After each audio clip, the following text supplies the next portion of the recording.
you are in law school and you want to maintain your grades and find a good internship, I have got 4 tips in total for you. 2 each. By the way, if you're new here, this is episode 2 of Law and Law School Unpacked and Unfiltered. I either unpack or unfilter something in law. Today, I'm going to unfilter.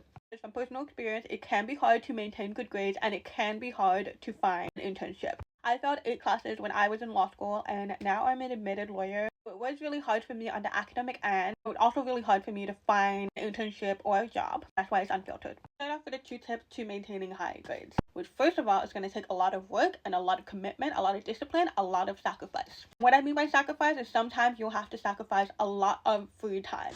That is the unfiltered part, but how exactly do you then manage and make sure that you get the good grades? First of all, that's why you've got to plan your semester beforehand. So before your semester starts, you're going to already start planning out how your semester is going to look like in terms of 2 things, the assessments and the classwork.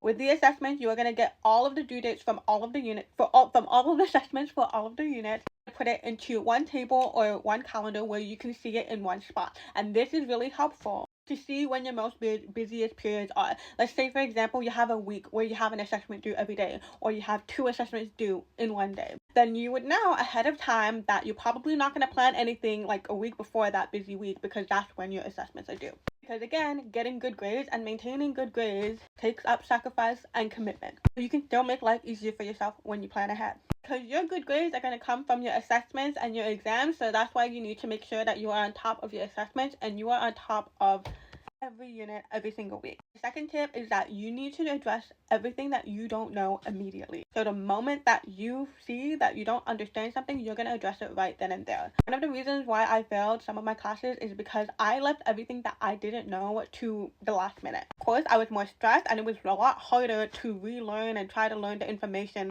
for the exam.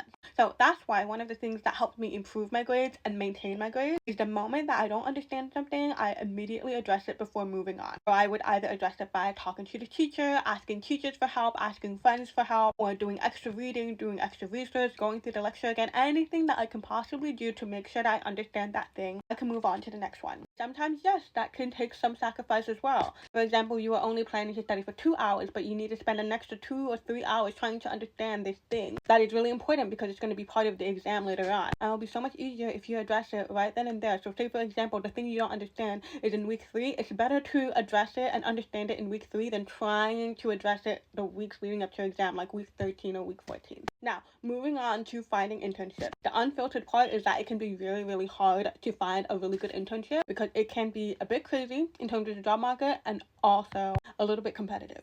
What can you do while you're in law school to try